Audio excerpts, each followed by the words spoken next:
29절. 신약성경 165쪽, 164쪽 정도 있습니다. 요한복음 10장 22절에서 29절 한 절씩 교독하시겠습니다. 제가 먼저 22절을 봅니다. 예루살렘에 수전절이 이르니 때는 겨울이라. 예수께서 성전한 그 회관에서 가시니 유대인들이 애워싸고 이르되 당신이 언제까지나 우리 마음을 의욕하게 하려 하나이까? 그리스도이면 밝히 말씀하소서 하니 예수께서 대답하시되 내가 너희에게 말하였으되 믿지 아니하는도다. 내가 내 아버지의 이름으로 행하는 일들이 나를 증거하는 것이거늘 너희가 내 양이 아니므로 믿지 아니하는도다. 내 양은 내 음성을 들으며 나는 그들을 알며 그들은 나를 따르느니라. 내가 그들에게 영생을 주노니 영원히 멸망하지 아니할 것이요 또 그들을 내 손에서 빼앗을 자가 없느니라. 그들을 주신 내 아버지는 만물보다 크시네 아무도 아버지 손에서 빼앗을 수 없느니라. 아멘. 자, 성도 여러분, 한 주간 어떻게 보내셨습니까? 한 주간 어떻게 사셨습니까? 우리가 살고 있는 이 세상의 특징은 예측 불가한 세상이다라는 거죠. 5분 뒤에 일어날 일을 전혀 예측할 수 없을 정도로 많은 변수들이 기다리고 있는 것이 바로 이 세상의 삶입니다. 세상이 그저 우리가 마음먹은 대로 그리고 계획한 대로 작정한 대로만 흘러가면 얼마나 좋을까 싶지만 그러나 예나 지금이나 항상 이 세상살이에는 변수가 있고 그러므로 말미암아 녹록지 않는 그런 현실을 우리는 마주하게 되었습니다. 이곳 미국은 한국과 달리 이 국가 시스템이 그나마 안정적이고 또 국토가 나라가 너무 커서 그런지 한국과 비교해서 사회적인 변화가 혹은 사회적인 혼란이 좀 덜하지만 그래도 우리 그리스도인들이 살아가기에는 여전히 버겁고 힘겨운 현실 앞에 우리가 세상과 맞닥뜨려서 살아가는 것은 변함이 없는 것 같습니다. 요즘 제 아내와 같이 이렇게 주고받는 이야기들이 있는데 늘 자주 하는 말이 뭐냐면 도대체 예수 안 믿는 사람들은 이 세상을 무슨 배짱으로 살아가나? 세상 사람들은 예수님을 모르고 어떻게 저렇게 살아갈까? 그런 이야기들을 사실 많이 합니다. 여러분 어떻습니까? 정말 이제 세월이 가고 시간이 갈수록 내가 예수님을 믿고 살아간다는 것이 얼마나 큰 축복이고 감사인지 자주 깨닫게 되지 않습니까? 이런 생각이 저와 아내만의 생각이 아니라 바로 여러분들도 이 같은 생각을 하리라 저는 생각해요. 정말 하나님이 안 계셨더라면, 하나님이 그때 도와주지 않으셨더라면, 하나님이 지금 나와 함께 하지 않았다면 우리가 어떻게 오늘 여기까지 왔을까? 여러분 그런 생각하지 않습니까? 말도 잘 통하지 않는 그리고 여러 가지 제한적인 환경에 둘러싸인 이곳 미국에 유학을 오고 이민을 오고 살아가면서 하나님이 함께 하지 않았다면 오늘날까지 내가 도대체 무슨 정신으로 무슨 힘으로 살았을까? 여러분 그런 생각 우리가 하지 않습니까? 그렇습니다. 험악한 이 세상에서 우리 마음의 참 평안을 유지하기 위해서는 정말이지 하나님을 의지하지 않고서는 단 한순간도 살아갈 수 없다라는 것이 아마 우리의 공통적인 그런 고백일 겁니다. 자, 그런데 문제가 있죠. 우리가 신앙생활 하면서 하나님을 의지하고 또 하나님과 동행하며 살아갈 때에 한 가지 발생하는 문제가 뭐냐면 그 하나님이 그 살아계시다는 그 하나님, 우리를 구원하신 아버지 하나님, 그리고 우리의 구주가 되시는 예수님, 우리 안에 역사하시는 성령께서 영으로 계시기 때문에 우리가 눈으로 볼 수 없다는 겁니다. 손으로 만질 수도 없고 눈으로 볼 수도 없고 식탁에서 마주 앉아서 서로 이렇게 주고받는 대화도 할 수 없고 그래서 때로는 하나님을 의지한다라는 말이 너무 막연하게 느껴질 때가 있다는 거예요. 어려운 일이 있어서 힘든 일이 생겨가지고 예수님의 이름을 의지하여 하나님께 기도를 하지만 정작 우리 마음 한켠에 간간이 되는 생각은 과연 하나님이 내 기도를 듣고 계시나? 과연 하나님이 응답하실까? 혹은 더 나아가서 과연 하나님은 나를 관심 있게 보실까? 하나님 과연 나와 동행하시나? 여러분, 그런 생각이 간간히 들 때가 있다는 거예요. 왜요? 하나님의 영이시라 눈에 보이지 않습니까? 여러분, 하나님 아들 독생자 예수 그리스도 마찬가지입니다. 성경 복음서를 보면은 예수님이 초림하신 후에 이 땅에 오신 다음에 마태, 마가, 누가, 요한복음에 보면은 이 복음서에 수많은 이 예수님을 만난 사람들의 기적과 예수님이 하신 말씀에 변화된 사람들, 그리고 주께서 보여주신 수많은 이적과 표적들이 곳곳에 기록되어 있어요. 그래서 수많은 사람들이 예수님을 만나고 하나님의 아들을 만나고 메시아를 만났습니다. 그런데 그 예수님이 분명 나의 구주요, 나의 메시아임에도 불구하고 지금 오늘 이 시대를 살아가는 우리는 복음서에서 예수님을 만난 수많은 사람들과는 달리 우리는 두 눈으로 예수님을 볼 수 없다라는 거예요. 복음서에 나오는 사람들은 예수님을 만지고 보고 귀로 듣고 눈으로 보고 있지만 우리는 그렇지 않아요. 예수님은 영으로 계시기 때문에 부활하신 이후로 하늘로 승천하셔서 하나님 보좌 우편에 앉아 계시므로 우리는 주님을, 예수님을 눈으로 볼 수 없는 거예요. 성령님 어떻습니까? 오순절 이후로 성령 하나님이 강림하셨죠. 사도들과 제자들과 초대교회에 강력한 성령의 역사가 일어났습니다. 그래서 초대교회에 일어난 성령의 역사를 우리는 성경을 통하여 확인할 수 있어요. 하지만 당시에 초대교회 성도들은 어때요? 사도들은 어때요? 바울 같은 경우는 어때요? 죽은 자도 살리는 거예요. 귀신을 내쫓고 병자들을 고치고 수많은 영혼들이, 심지어 유대인들, 심지어 종교 제사장들까지도 그리스도의 복음에 굴복하여 교회를 나온 그런 역사들이 있는 거예요. 성경은 그렇게 기록하고 있지만 오늘 우리들은 어떻습니까? 그 성령 하나님은 말 그대로 영이신 하나님이기 때문에 우리가 만지거나 보거나 할 수 없는 거예요. 자, 이처럼 성삼위 하나님은 실존하신 분이시고 살아계신 분이시지만 우리의 눈과 귀로, 손으로 직접 보거나 만지거나 들을 수 없기 때문에 이것이 우리의 신앙생활에 영향을 준다라는 겁니다. 그래서 신앙이라는 것은 믿음으로 하는 거죠. 믿음으로. 내가 확인해서 믿는 건 그거는 신앙이야. 그건 믿음이 아니죠. 문제는 하나님을 의지한다는 것, 이런 신앙생활을 한다는 것이 때로는 막막할 때, 막연하게 느껴질 때가 있다는 겁니다. 자, 그런데 참 감사하게도 성경을 읽다 보면 하나님께서 이런 상황을 아시는지 때때로 하나님은 인간의 형태나 인간의 감정을 빗대서 하나님을 드러내는 경우가 종종 있습니다. 이를 가리켜서, 여러분 조금 어려운 이야기인데 제가 쉽게 설명드리겠습니다.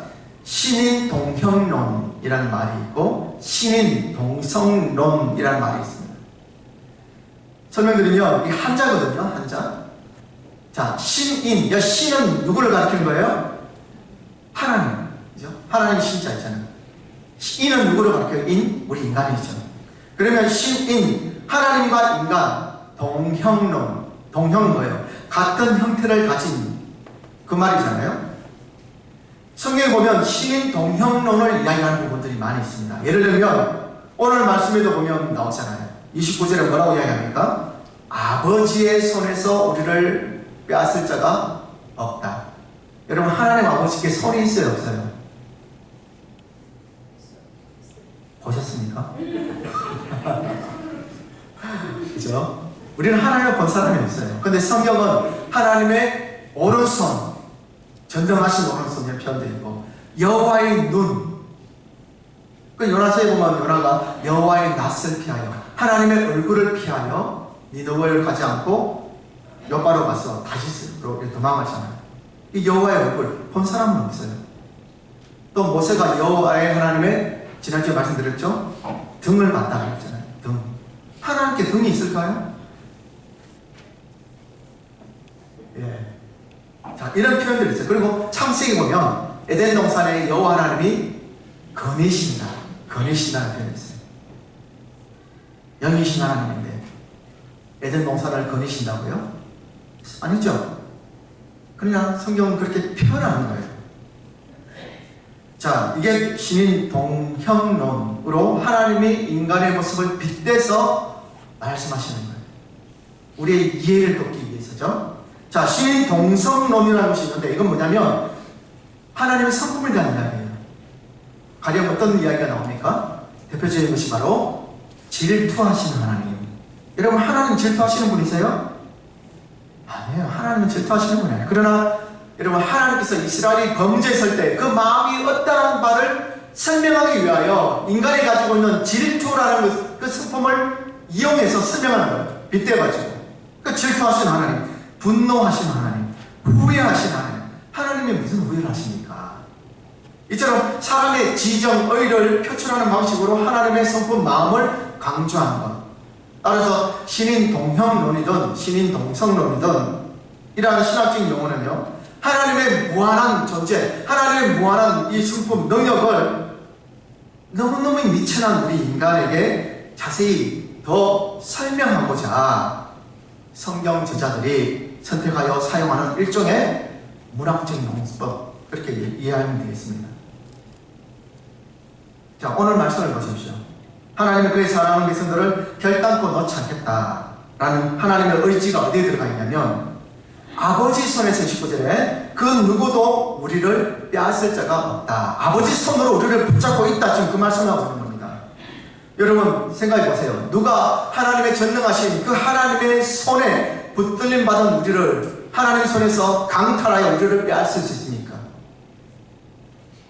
여러분, 하나님의 손에서 우리를 빼앗을 자가 있어요, 없어요? 없죠? 오늘 예수님은 우리의 구원의 확신성을 강조하기 위하여 이와 같은 신인 동형론을 가지고 우리에게 설명하고 있는 겁니다. 자, 그러면 22절부터 말씀 한번 보시죠. 22절, 23절 같이 읽겠습니다. 시작. 예루살렘의 수전절이 이르니 때가 겨울이라. 예수께서 성전 앞 솔로몬 행각에 걸으시니. 23절까지. 자, 여기 보면 예수님이 수전절에 예루살렘 성전 안으로 들어오신 거예요. 수전절, 여러분 뭐 6월절도 들어보고 맥주절, 그리고 초막절, 6월절 다 들어봤는데 수전절은 조금 낯설죠. 수전절이 어떤 절이냐면 이건 기원전 164년에 마카비 혁명 때 더럽혀진 예루살렘 성전을 정결케 하고 다시 그 제단을 봉헌한 것을 기념해서 만든 절기예요. 자, 어떤 일이 있었냐면 그 시리아 왕조에 있는 안티오쿠스 4세가 예루살렘을 침공해서 예루살렘 성전을 모독한 사실이 있었습니다. 이건 역사적인 사실이에요. 유대인들의 율법과 제사를 멸시했어요. 특히 성전 안에 여러분 우상을 세웁니다. 하나님의 거룩한 성전 안에 우상을 세우고 그리고 거기 안에 매춘을 할 수 있는 시설을 만들어요. 왜냐하면 이방인의 종교는 여사제들이 대부분 다 매춘부들 아닙니까?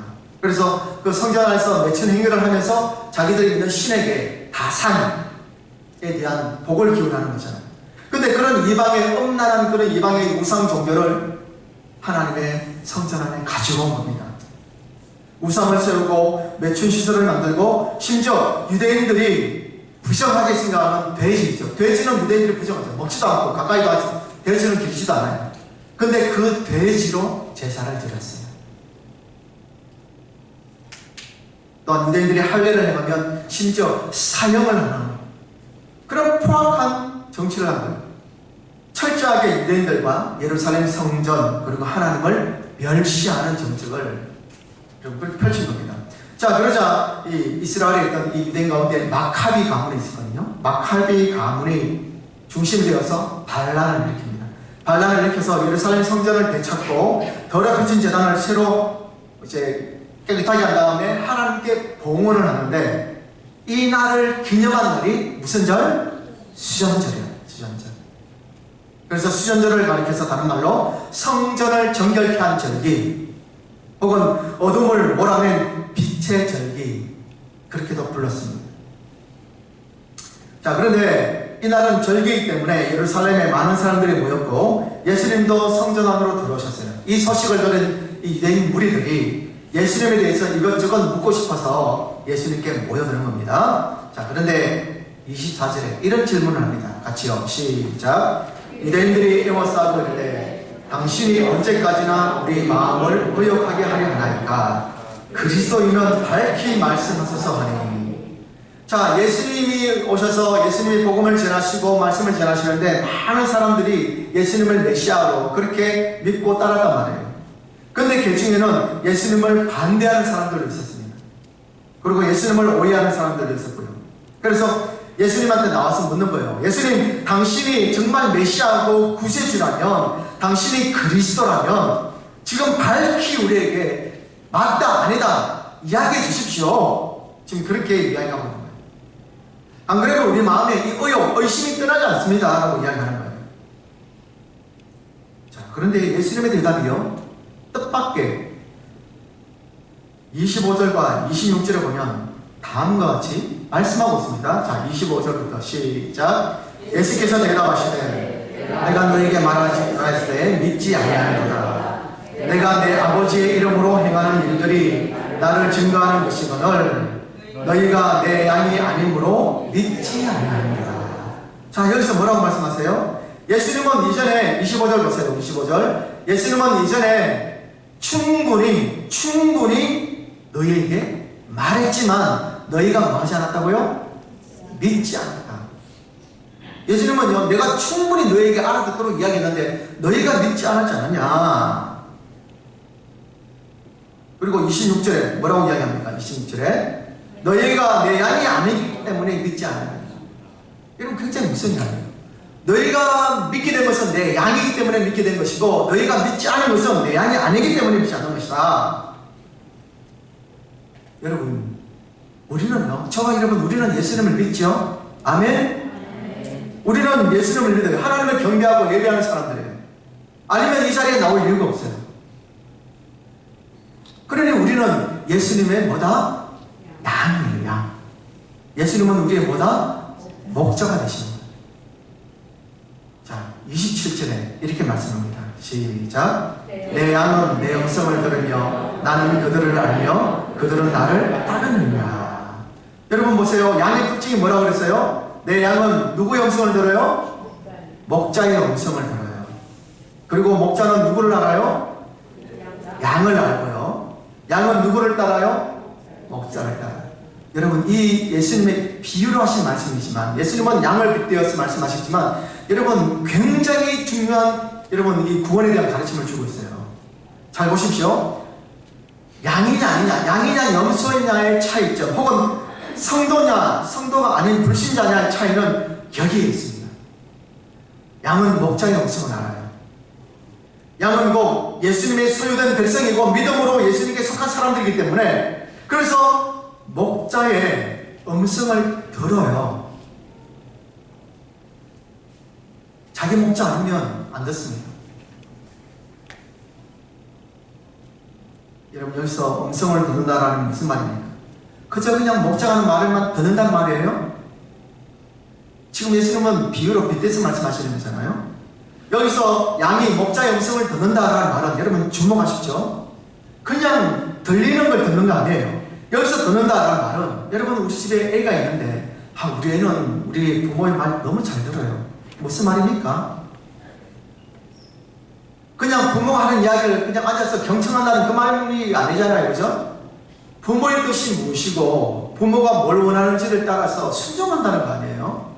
그게 우리 애가 참 말을 잘 들어요. 양이 목자의 음성을 듣는다라는 말이 뭐예요? 순종한다는 거예요. 목자와의 인격적인 교제, 응답이 있다는 겁니다. 그저 그냥 듣는 게 아니에요. 그리고 목자도 마찬가지입니다. 목자가 뭐라고 이야기합니까? 목자는 그들을 뭐 한다고요? 안다고 했어요.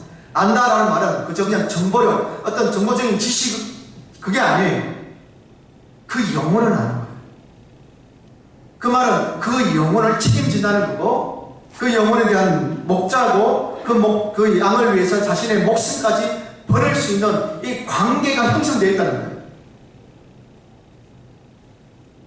그리고 양은요, 목자를 따른다 그러죠.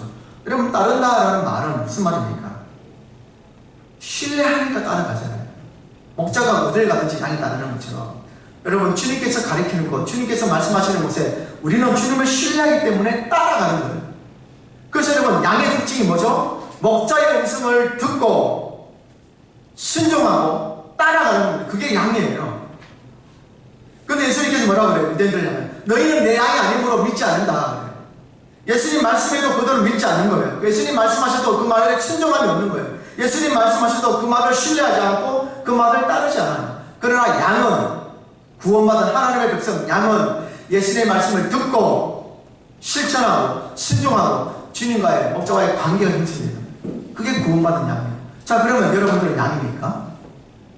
양입니까? 주님을 신뢰하고 주님이 가르치는 것, 주님이 말씀하시는 것 기꺼이 우리가 나의 모든 것을 다 내려놓고더라도 여러분 따를 준비가 되어 있습니까? 양이에요, 양. 그래서 여러분, 양과 목자의 관계에서 중요한 것은 듣는 것, 그리고 신뢰, 그리고 따라가는 순종, 이 세 가지입니다. 그래서 여러분, 복음이 뭐냐면, 이런 그리스도의 복음이 뭐예요? 복음은 그냥 듣는 정보에 끝나는 게 아니에요. 주님과의 관계. 여러분 보세요. 그냥 예수님의 누군지에 대해서 아는 걸로 신앙이 전부면 여러분 귀신들도 알아요. 귀신들도 예수님이 누군지 알잖아요. 바울이 잘하는데도 귀신들도 두려워한다고 그랬죠. 귀신도 예수님이 누군지 알아요. 복음서에 보세요. 귀신 앞에 갔을 때, 예수님 앞에 나설 때 주여 우리를 떠나라고 막 그라사 거기에 있는 그 군대라는 그 귀신들도 막 두려워 떨잖아요. 근데 귀신들이 구원받아요? 아니요. 그 귀신들은 구원받지 못해요. 여러분 세상 사람들에게 예수님 물어보세요. 모르는 사람 없을걸요? 저기 진짜 뻔히 밀린 진짜 이 세상 완전히 단절되어진 밀림에 사는 소수 그런 사람들은 혹 예수님에 대해서 들어본 적이 없을 수 있지만 여러분 요즘에 예수님 모르는 사람이 이 땅에 어디에 있습니까? 근데 그들이 다 구원받아요? 구원받잖아요. 예수님을 안다고 구원받는 게 아니라니까요. 그럼 어떻게 구원받아요? 주님과의 관계예요. 구원은 관계입니다. 그분이 나의 누구이신가? 나는 그분의 누구가 되어지고 주님과 나는 어떤 관계를 맺고 있으며 그분의 내 인생에 내 삶에 어떤 권한과 권세를 갖고 있고 나는 그분의 말씀에 어떻게 순종하고 따라가고 있는가? 그분의 말씀이라면 주님의 말씀이라면 기꺼이 나의 생명조차도 내어놓을 수 있는가? 나의 재산, 물질, 이거는 기본이고 말할 것도 없고 이러면 그게 양이라니까요. 그냥 아는 정도 아닙니다.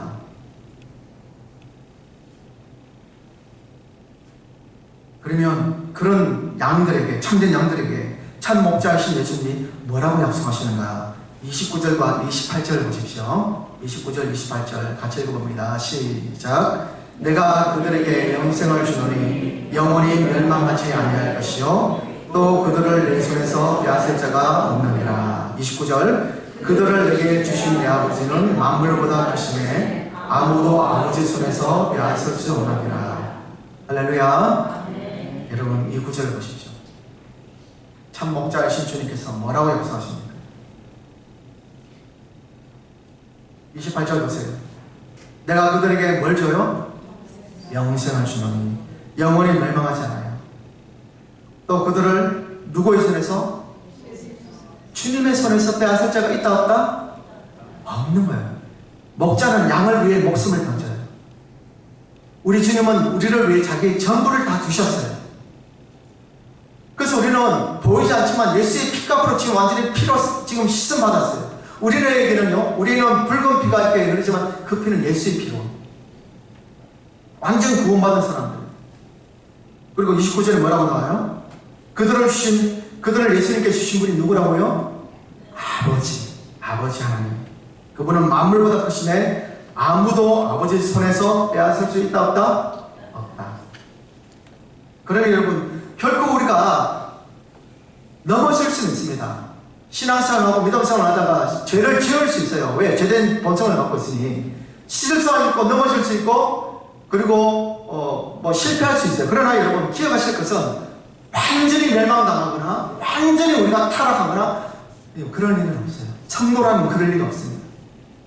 그런 길을 간다면 그는 예수님을 아는 사람일 뿐 예수님과 관계에서 그는 양이 아니었어요. 양이 아니기 때문에 그렇게 타락하고 주님을 떠나는 거예요. 그렇게밖에 해석할 수 없는 거예요. 여러분 말씀을 자세히 보십시오. 28절과 29절을 찾아보면 여러분 이중 구원 보호 장치가 있습니다. 28절에 보세요. 28절 제가 읽어볼게요. 내가 그들에게 영생을 주노니 영원히 멸망하지 아니할 것이요 또 그들을 내 손에서 빼앗을 자 같다. 여기서 누구의 손이죠? 내 손은 예수님의 손이라고 했습니다. 그럼 29절에서 보세요. 그들을 주신 내 아버지는 만물보다 크심에 아무도 누구의 손에서? 아버지 하나님의 손에서 우리를 빼앗을 수 없다. 그러니 보세요. 우리는 이중 보호 장치가 있는 거예요. 첫 번째, 예수님이 우리 주님이 나를 붙잡고 계시고 그 위에 또 누구의 손이? 하나님 아버지의 손이 붙들고 있으니까 여러분 저와 여러분들은 구원에 대해서만큼은 이중으로 보호 장치를 우리가 가져옵니다. 믿으시기를 축복합니다. 그러니 이 얼마나 안심되고 이 얼마나 안전하고 이 얼마나 감사한 일입니까? 그래서 저와 여러분 우리는 도중에 결코 구원에서 탈락하거나 멸망되는 일이 없어요. 바울은 여기에 대해서 아주 귀한 말씀을 우리에게 하고 있습니다. 빌립보 1장 6절 같이 읽어봅니다. 시작. 너희 안에서 착한 일을 시작하시니까 그리스도 예수의 날까지 이루실 줄을 우리가 확신하노라. 여러분 바울의 이야기인데 바울이 뭐라고 이야기합니까? 너희 안에서 뭐를 시작하시니? 착한 일을 시작하시니. 여기서 착한 일이 뭐예요? 자, 착한 일이 뭘까요? 여기서 착한 일은 착한 사람이 되어라. 착한 사람이 선행을 하기 위한 그런 일을 우리 가운데 이루셨다는 말이 아닙니다. 여기서 말씀하고 있는 말은 뭐냐면 하나님이 우리 마음속에 심어 놓으신 하나님의 선한 일들. 우리 지난주에 아마존에 대한 말씀을 나눴죠. 믿음이고 회심이고 구원에 대한 이야기입니다.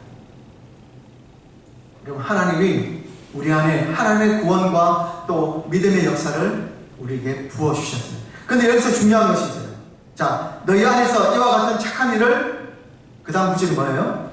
시작하십니까? 누가 시작했다고요? 누가 시작하셨습니까? 너희 안에 착한 일을 시작하십니까? 누구예요? 네, 예수님 혹은 하나님. 그렇죠? 하나님이 시작하셨어요. 언제까지요? 그리스도 예수의 재림의 날, 마지막 심판의 날까지 그 착한 일, 우리의 믿음과 회심과 구원, 중생, 거듭남, 이 일이 예수의 마지막 날까지 우리의 구원을 온전케 이루실 것을 확신한다. 바울이 지금 그 이야기를 하고 있는 겁니다. 여러분 여기서 중요한 것은요, 우리 가운데 구원을 시작하신 분이 누굽니까? 우리가 구원을 시작했습니까?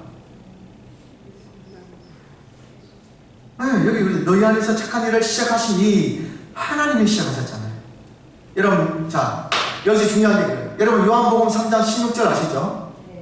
네, 한번 다 같이 암송해 보겠습니다. 시작. 하나님이 세상을 이처럼 사랑하사 독생자를 주셨으니 이는 그를 믿는 자마다 멸망치 않고 영생을 얻게 하려 하십니다. 자, 이 구절을 제가 몇 번 설교할 때 말씀드렸습니다. 이 구절에서 제일 중요한 것이 뭐라고요? 단어가? 기억 안 나십니까? 감사합니다. 제가 또 설교할 수 있는 또 이렇게 본문을 주셨습니다. 영생 중요하고 구원 중요하고 또 독생자 중요하죠. 그러나 저는 개인적으로 가장 중요하다고 표현하는 단어는 시작. 누구? 하나님이에요.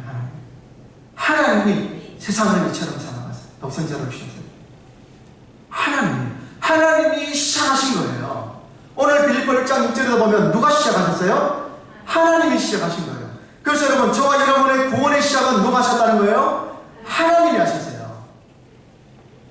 로마서 5장에 보면은 우리가 죄인 되었을 때 그리스도 예수께서 십자가에 달려 죽으심으로 말미암아 하나님이 우리에 대한 자기의 사랑을 확증하신다고 그러잖아요. 우리는 하나님을 모를 때예요. 우리는 예수님을 모를 때 그냥 듣기만 했고, 그냥 그런 분이 계셨구나, 그 정도로 예수님이 누군지를 전혀 모르고 있을 때 하나님은 이미 자기 아들 독생자 예수를 십자가에 못 박아 죽임으로 우리를 사랑하셨대요. 우리를 구원하셨대요. 우리 안에 구원을 시작하셨대요. 그러니 여러분, 이 얼마나 감사한 일입니까? 그러면 여러분, 바울이 하는 이야기가 뭡니까? 자, 하나님이 너희 가운데 이뤄놓으신 이 구원의 일을 절대 중간에 포기하지 않는다. 우리 안에 이뤄놓으신 구원의 여정을 마지막 구원의 완성의 날까지 끝까지 이루어 가신다. 하나님이 너희 삶 가운데 이 믿음과 구원을 시작하셨으니 하나님이 반드시 끝까지 책임지고 완성하신다. 지금 그 이야기를 하고 있는 겁니다. 성도 여러분, 세상에 여러 풍파와 또 우리가 연약해서 쓰러지고 넘어지고 하는 것들 여러분 괜찮습니다. 세상 풍파에 넘어질 수 있고 유혹에 넘어질 수 있어요. 괜찮아요. 그럴 수 있어요. 우리가 받은 이 구원에는 하나의 문제가 없어요. 아무도 하나님의 사랑에서 우리를 빼앗을 수 없습니다. 우리의 구원이 그만큼 확실하다는 사실을 다만 잊지 마시기를 바랍니다. 심지어 사단 마귀가 우리에게 시험을 걸어온다 할지라도 낙심할 필요가 없어요. 왜요? 예수님께 속한 자들은 사단 마귀쯤은 아무것도 아닙니다. 여러분, 간혹 이런 분들이 사단 마귀를 성경에 보니까 그가 하는 일이 너무 위대하고 너무 크고 이러니까 세상이 너무 아파가니까 사단 마귀가 마치 예수님과 비교 대상이 될 만큼의 마귀의 능력을 크게 보는 분이 있는데 여러분 아니에요. 마귀는 예수님께 비교도 안 되고 우리 앞에서도 마귀는 꼼짝 못합니다. 제가 없는 이야기 하는 거 아니에요. 성경 이야기를 하는 거예요. 여러분, 사단 마귀는 피조물 타락한 천사 피조물로서 그는 예수님 하나님을 이길 수가 없어요. 마귀가 마치 예수님 같은 권세를 가지고 무시무시한 파워를 행사한다고 생각하는 분이 있는데 아닙니다. 비교하자면 사단 마귀는 그저 촛불에 불과하고 예수님은 어디에? 태양이에요. 태양. 촛불 나름대로 조금 불을 밝힐 수 있는 그 힘이 있겠죠. 깜깜 어두울 때 촛불이 있으면 그래도 좀 도움이 되니까. 하지만 보세요. 태양빛이 떠오르면 촛불이 있으나 많아요. 예수님은 태양과 같아요. 우리 주님은, 우리 하나님은 태양과 같아요. 마귀하고는 비교조차도 안 돼요. 그 주님을 우리가 모시고 있어요. 우리 안에 성령이 내주하고 있기 때문에 마귀가 우리에게 할 수 있는 것은 고작 봐야 속이는 것, 미혹하는 것밖에 없어요. 제가 하나님의 전신갑주에 대해서 설교하면서 말씀을 드렸죠. 마귀가 갖고 있는 무기는 속이는 것밖에 없다. 마귀가 사람을 죽일 수 있습니까? 마귀는 사람 못 죽입니다. 그런 권세를 준 적이 없어요. 욥기에 보면 그러잖아요. 하나님이 허락하셔야 욥에게 당하는 고난도 하나님이 허락하신 겁니다. 마귀가 자체적으로 할 수 있는 일이 없어요. 마귀는 그저 속이는 거. 사람을 속여서 넘어지게 하고 그 넘어지게 만들고 속이는 걸로 만들어서 타락한 문화를 만들어서 사람들을 계속 미혹에 나가는 밖에 없어요. 그 말은 뭐가 있어요? 성경에서 말하고 있는 마귀가 갖고 있는 무기가 뭐 있습니까? 거짓말하는 밖에 없죠. 속이는 거 말고 뭐가 있습니까? 없습니다, 여러분. 여러분 사업, 여러분 가정 넘어뜨릴 수 있어요? 할 수 없어요. 한다면 이렇게 하겠죠. 우리를 미혹해서 하나님의 말씀을 못 듣게 하고 신뢰하지 못하게 하고 대신 세상적인 것에 유혹에 미혹해서 우리가 빠져가 죄를 짓게 하고 타락하게 만들겠죠. 그리고 그게 쌓여서 하나님이 우리에게 돌아오라고 신호를 계속 줘도 우리가 돌아오지 않을 때 하나님은 그때 우리를 사랑하시니까 우리가 양이니까 그냥 두면 안 되니 우리를 치시는 거죠. 죄의 지팡이와 막대기로 우리를 치는 거예요. 그때는 고난이 오죠. 역경이 오죠. 그러나 마귀가 그렇게 했습니까? 물론 시작은 마귀지만 치는 것 자체는 그건 하나님의 고난이에요. 마귀가 칠 수 없어요. 치게끔 유도하는 거지. 무슨 이야기인지 여러분 이해되시죠? 그러므로 마귀를 두려워하지 마시죠. 마귀를 대적하라. 그리하면 너희를 어떻게 한다고요? 야고보서 말씀 나오잖아요. 4장에 마귀를 대적하라. 그리하면 너희를 피하리라. 여러분 제 이야기가 아니에요. 성경에 나오는 이야기 말씀을 드리는 겁니다. 생명의 말씀, 진리의 말씀을 전하는 거예요. 두려워하지 마십시오. 마귀에 대한 이야기 나왔으면 이야기를 꼭 합니다. 밤도 두려워하지 마십시오. 밤도 하나님이 지으신 창조세계의 일부일 뿐이에요. 마귀는 밤에 우리의 마음에 미혹해서 두려움을 심어놓을 뿐 밤도 사실은 알고 보면 지구가 자전하면서 생기는 자연현상일 뿐이에요. 그렇지 않습니까? 그걸 왜 두려워해요? 마귀가 그런 마음을 우리 가운데 심어놓는 거죠. 자, 다시 돌아갑니다. 바울은 로마서 8장 35절에서 이렇게 말을 합니다. 자, 시작. 누가 우리를 그리스도의 사랑에서 끊으리요? 환난이나 공고나 박해나 기근이나 적신이나 위험이나 칼이냐. 그리스도의 사랑에서 우리를 끊을 자 있다는 겁니까? 없다는 겁니까? 없다는 거예요. 자, 38절 39절 시작. 내가 확신하노니 사망이나 생명이나 천사들이나 권세자들이나 현재일이나 장래일이나 능력이나 39절 높음이나 깊음이나 다른 어떤 피조물이라도 우리를 우리 주 그리스도 예수 안에 있는 하나님의 사랑에서 끊을 수 없습니다. 아멘. 여러분, 성경에서 이렇게까지 이야기하는데 우리가 하나님의 사랑을 의심한다고요?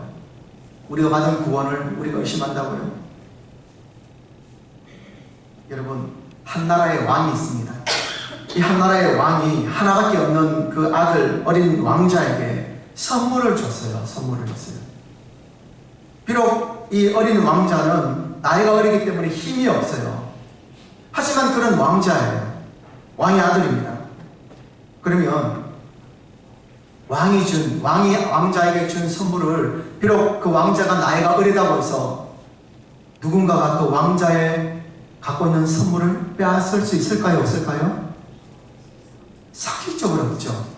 그렇잖아요. 한 나라의 왕이 준 선물도 함부로 뺏을 수 없는데, 하나님께서 우리에게 주신 선물로 주신 구원, 믿음, 신앙, 예수 그리스도라는 이름, 여러분, 그 누가 빼앗을 수 있습니까? 하나님이 주셨는데. 그래요, 여러분. 하나님이 시작하셨고 하나님이 이루십니다. 하나님이 시작하셨기 때문에 끝을 하나님이 맺으시는 겁니다. 아멘. 우리 하나님은 전능하신 분이세요. 우리 하나님은 창조주가 되시고, 하나님은 그 누구도 하나님을 이길 자가 없다고 성경은 말씀하고 있습니다. 자, 예레미야 32장 17절 같이 봅니다. 시작. 주 여호와여, 주께서 큰 능력과 표신팔로 천지를 지으셨사오니 주에게는 할 수 없는 일이 없습니다. 여러분, 주님보다 크신 자가 있습니까? 없어요. 이사야 43장 13절 시작. 과연 해초로부터 나는 그이니 내가 손에서 건질 자가 없도다. 내가 행하리니 누가 막으리요. 내가 태초부터 나는 나다. I am that I am. 나는 스스로 있는 자다. 누가 나를 막으리냐? 누가 내 손에서 건질 자가 있느냐? 아무도 없다. 내가 행하는데 누가 막겠느냐? 계시록에서는 문을 닫으면 열 자가 없고 주님께서 문을 열면 닫을 자가 없다고 말씀하고 있습니다. 이사야 46장 4절 같이요. 시작. 너희가 노년에 이르기까지 내가 그리하겠고 백발이 되기까지 내가 너희를 품을 것이다. 내가 지었은즉 내가 업을 것이요 내가 품고 구하여 내리라. 아멘. 여러분, 이렇게까지 주님께서 우리에게 말씀하고 있습니다. 우리의 구원이 이렇게 확실하다는 사실을 여러분 믿으시길 바랍니다. 여러분, 내가 얼마나 약하냐, 내가 얼마나 강하냐, 내 의지가 얼마나 약하냐 혹은 강하냐, 혹은 내 신앙이 얼마나 약하냐 강하냐, 여러분, 이게 문제가 아니에요. 자꾸 나를 바라보지 마십시오. 나를 바라보고 내가 가지고 있는 신앙을 근거로 신앙생활을 하려고 그러니까 우리는 가다가 넘어지고 또 몇 달 되지 않고 우리의 열정이 사라져버리고 막 그러는 거잖아요. 수련회 가고 부흥회 가고 집회 가고 그다음부터 한 3, 4일간 막 뜨겁다가 또 며칠 지나면 흐지부지. 왜 그래요? 왜 그렇습니까? 우리가 그런 경우 많이 하잖아요. 저도 많이 했어요. 여러분, 이러한 체험들은 감정적인 겁니다. 신앙생활에서 중요한 것은 맨 앞에 진리 되시는 하나님의 말씀, 그 다음에 팩트, 그리고 감정이 따라가는 겁니다. 중요한 것은 하나님을 바라보는 겁니다. 중요한 것은 내게 주신 복음을 확신하는 겁니다. 내가 연약하냐 얼마나 강하냐가 문제가 아니고 하나님을 내가 어떻게 지금 내가 믿고 있느냐, 하나님이 어떤 분이신가, 그분과 나와의 관계가 지금 어떠한가, 여기에 우리가 초점을 가져야 되는 거예요. 나는 연약할 수 있죠. 나는 여전히 죄인이니까요. 내게 많은 수많은 약점들이 있습니다. 그런데 그게 중요한 것이 아닙니다. 그럼에도 불구하고 나를 사랑하시고 나를 구원해 주신 그 하나님의 사랑을 내가 믿고 있느냐, 이 하나님을 내가 믿고 있는가. 여러분, 내 쪽을 바라보지 마십시오. 나는 문제가 많이 있습니다. 넘어져요. 쓰러져요. 하루에도 12번이나 마음이 이랬다 저랬다 막 바뀌는 것이 우리잖아요. 그럼에도 불구하고 하나님은 이런 나를 다 아시고도 나를 사랑하셨어요. 이런 나를 다 아시고도 이 정도밖에 내가 되지 않는다는 건 하나님 다 아세요. 그럼에도 불구하고 나를 사랑하시고 그럼에도 불구하고 나를 구원하신 거예요. 따라서 여러분, 우리가 그 믿음을 가지고 하나님을 향한 믿음을 가지고 이 세상을 이겨낼 수 있어야 합니다. 이 위대하신 하나님을 믿어야 합니다. 이사야 41장 10절에는 이렇게 말씀하고 있습니다. 같이요. 시작. 두려워하지 말라. 내가 너와 함께하리라. 놀라지 말라. 나는 내 하나님이 되리라. 내가 너를 굳세게 하리라. 참으로 너를 도와주리라. 참으로 나의 오른손으로 너를 붙들리라. 여기서 주님께서 뭐라고 말씀하십니까? 두려워하지 말라. 내가 너와 함께하느니라. 여러분, 두려움을 이길 수 있는 방법이 여기 말씀에 나오죠. 문제 해결 이전에, 두려움을 가지기 전에 하나님의 임재를 내가 경험하는 것. 여러분, 하나님이 우리가 함께한다는 이 확신만 들면, 여러분 그러잖아요. 우리가 기도를 할 때나 뭐 예배 은혜 받을 때 그럴 때 있지 않습니까? 그래, 하나님이 나와 함께 하셔. 그래, 하나님 말씀이 이거야.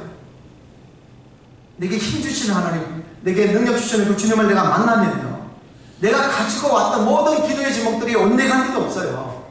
주님만 보이기 시작하면요, 문제는 보이지 않습니다. 주님께서 오늘 말씀하십니다. 두려워하지 말라. 내가 너와 함께한다 말씀하고 있어요. 성도 여러분, 여러분들과 함께 하시는 하나님을 바라보시길 바랍니다. 여러분이 가지고 나오신 기도의 제목들, 여러분이 가지고 온 모든 상황과 환경보다 더 크신 하나님을 여러분 바라보시길 바랍니다. 사이즈를 비교하면 답이 나와요.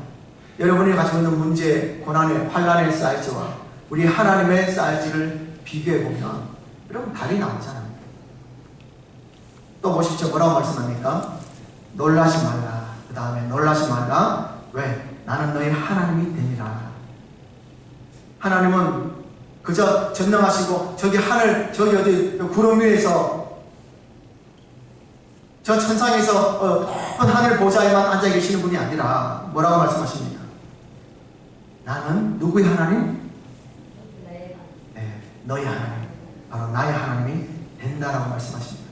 무슨 말이에요? 하나님은 그의 사랑하는 백성들과 언약을 맺으셨잖아요. 구약에는 율법으로, 또 신약에는 그리스도의 십자가로 우리에게 언약을 주셨죠. 무슨 언약입니까? 하나님은 우리의 하나님, 여호와 하나님은 우리의 하나님 되시고 우리는 하나님의 백성이 되어지는 언약. 그 언약의 핵심이 그 안에 우리는 하나님을 나의 하나님으로 섬기는 거고, 하나님은 그 언약에 따라서 우리를 자기 백성으로 삼아 우리를 지켜주시는 것, 그게 언약의 정신이에요. 핵심 내용이에요. 단순히 우리에게 도움을 주시는 분 정도가 아니에요.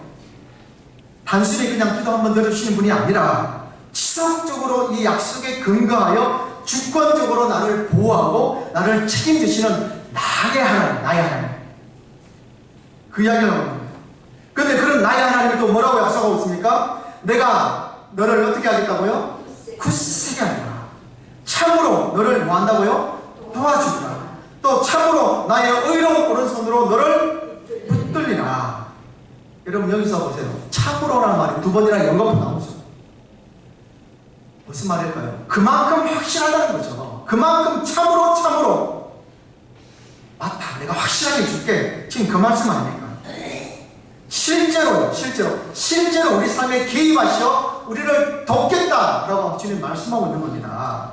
그냥 하늘 천상부의 보좌에 앉으셔서 그냥 세상 만물을 통치하시는 그런 왕으로서가 아니라 우리 삶에 내려오셔서 나에게, 여러분에게 각자의 인생 가운데 찾아오시고 개입하시고 너의 하나님으로 내가 역사하겠다, 도와주겠다, 참으로 내가 너를 붙들어주겠다, 그 약속을 지금 하고 있는 겁니다. 여러분, 그래서 신앙생활에서의 안정감은, 신앙생활에서 우리가 평안을 누리는 건요, 다른 거 아니에요. 하나님의 약속에 있어요. 하나님의 임재의 약속이에요. 이 임재의 약속을 내가 믿느냐에 따라서 우리 마음에 샬롬이 임하느냐 아니냐. 양은 목자를 안다고 했습니다. 하나님 우리의 목자가 되세요. 그렇다면 우리가 양이라면 그 목자 되시는 하나님의 이와 같은 말씀에 경청하고 듣고 신뢰하고 따라가는 거예요. 그게 양이에요. 말씀을 믿겠습니다. 성도 여러분, 우리가 살아가는 세상은 예측 불가능한 그런 그 변수들로 가득하다고 말씀드렸죠. 하루하루가 불안하게 할 수 있고 앞날이 두렵기도 합니다. 그러나 오늘 본문에 보면 예수님은 분명히 우리에게 선언하세요. 내 양은 내 음성을 들으며 내가 그들에게 영생을 주노니 영원히 멸망하지 아니할 것이고 그들을 내 손에서 빼앗을 자가 없다. 주님이 우리의 목자가 되신대요. 그리고 우리를 끝까지 지키신대요. 더 나아가 우리를 주신 아버지 하나님께서도 우리를 결코 놓지 않겠다고 이중 보호장치가 우리 가운데 안전장치가 되어 있다고 말씀하고 있습니다. 성도 여러분, 우리는 양이니까 누구의 음성을 들어야 합니까? 목자의 음성을 들으십시오. 매일매일 말씀을 읽고 아침 큐티 묵상하시면서 여러분 읽으시고 느낀 점을 올려주세요. 여러분들이 다 읽고 함께 은혜를 나눌 수 있도록, 아니면 아멘이라고도 올려주시면 괜찮아요. 함께 동참해 주십시오. 성경을 읽으면서 말씀을 통하여 기도를 통해서 매일매일 주님의 음성에 민감하십시오. 오늘 오후 여름 특강이 중요한 이유가 바로 여기 있습니다. 어떻게 하면 하나님의 말씀으로 우리가 분별해서 주의 말씀인지 내가 이해하고 순종할 수 있는지를 나눕니다. 여러분, 주님은 우리를 아신다고 말씀하고 있어요. 인격적인 관계를 이야기하고 있는 겁니다. 오늘 우리는 주님을 나의 목자로 믿고 그렇게 따라가고 있습니까? 아니면 세상 소리에, 세상이 하루에 분주한 소리에 주의 음성을 분별하지 못하고 바쁜 가운데, 일상 가운데 그렇게 살아가십니다. 여러분, 틀림없어요. 이상하게 말씀만 읽으면, 기도하려고만 하면 분주해집니다. 이상하죠? 기도하려고 손만 모으면 잡념이 막 들어오고요. 성경을 읽고 묵상하려고 그러면 여러 가지 평소에 생각하지 않은 분들도 생각이 나고, 안 해도 될 것도 생각이 나고, 까맣게 잊어버렸던 것들도 생각이 나기 시작합니다. 온갖 방해가 있습니다. 그걸 이겨내셔야 합니다. 주님께 집중하십시오. 주의 말씀을 경청하십시오. 그리고 주님을 신뢰하십시오. 우리 안에 우리의 구원을 시작하신 그 하나님이 그리스도 예수의 날까지 이루실 것을 확신하는 가운데 다시 일어나서 주님과 함께 손 붙잡고 동행하며 살아야 해요. 여러분, 주님 오시는 그날까지, 우리 생을 다하는 그날까지 이와 같은 삶을 살아가시는 저와 여러분 되시기를 예수 그리스도의 이름으로 축복하겠습니다. 기도하겠습니다.